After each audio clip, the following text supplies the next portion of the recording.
Podium with us before? I think so. I'm not. I'm not sure. Come anytime you want to. How about that? Go ahead, Andrew. Jones. There was just talking about imparting wisdom on some of you guys that have not played over at Duke. He's won 3 times over there. So what are some of the things he's told you guys to kind of get you in the right frame of mind to head into what you're going to experience Saturday? I'm just going there, and I would say for me, just focus on us. You know, there's gonna be a lot of other things going on with the crowd and like just the history that these two programs, these two schools have. But just going there and focus on us and what we could do to win the game. Has he said anything about a couple of years ago when that team was in a similar situation you guys are in? They went in there, Coach K's last home game and beat them. It sort of triggered their spark to the title game? Yeah, for sure. This win for us, I expect we're gonna win, but it's gonna be huge. You know, to kind of jumpstart something that could be great and going forward. Ian, like, what was your perception of the rivalry before you got here? And do you have any, like, personal favorite moments growing up? Games you watched, moments you watched, players, anything? Not any personal favorite moments, but I do understand the rivalry. I understand how big of a game this is and for the two programs, and I'm just looking forward to go out there and play. And how do you guys stay confident, considering lost 3 out of 4, you've been having frustrations in one-possession games, and has that been difficult to stay confident? Sometimes it's definitely, you know, kind of frustrating. You know, definitely losing I feel like always frustrating, but we just trust each other. You know, we trust coach, we trust each other, and we believe in the work that we put in.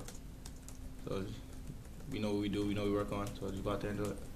Ian, is there something for you personally that maybe hasn't been happening the last couple games or hasn't been working for you? Because I think it's, 3 out of the last 4 you've been in single digits when you had that huge run before that. Is there something that you can point to or identify that maybe teams are taking away or that's just not working for you lately? Not anything particular, you know. It's just that kind of stretch, you know. And I got, it's basketball. It happens, you know. The same way I was scoring 20, the same way it can go bad a little bit. But I'm all right, you know. I'm fine. My confidence is still super high, and my teammates trust me. I trust them, and we go out there and believe in playing my game. Yeah, you said, I was going to say, that doesn't seem like much affects your confidence. Yeah, no. Either way. Absolutely, you know. I believe in the work I put in, and I think I'm the best player on the floor every time I step on the floor. Duke has, tremendous positional size and length. As going against a team like that, a big team, how does that adjust what you have to do offensively or what the team has to do offensively? I feel like we have to be more disciplined on the smaller details, especially with the size they have, you know. On offense, being disciplined, doing the right things, making the easy play. On defense, just being in the right spots.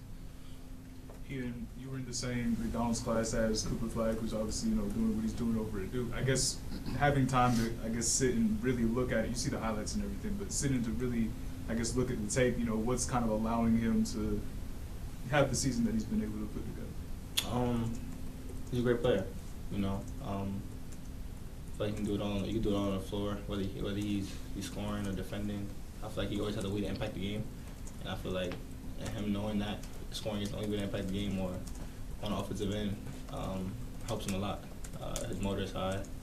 He's just a great player.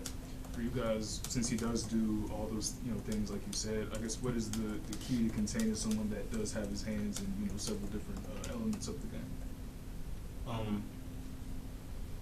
Just focus on the scout. There's things that he doesn't do well that we gotta kind of force him to do and get him to do.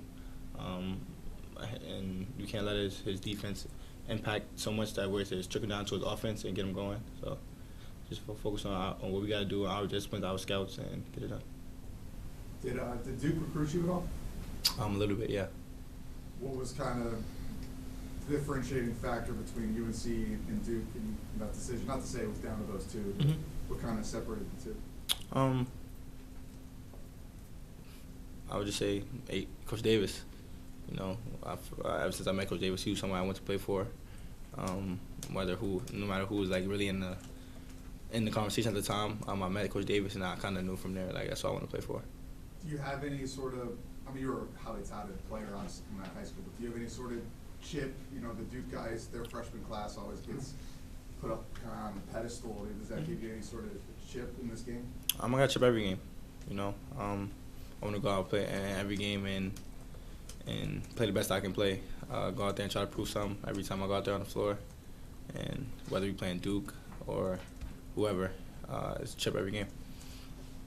Ian, as a younger guy, wondering if you could, or if you have perspective on Duke's recruiting success.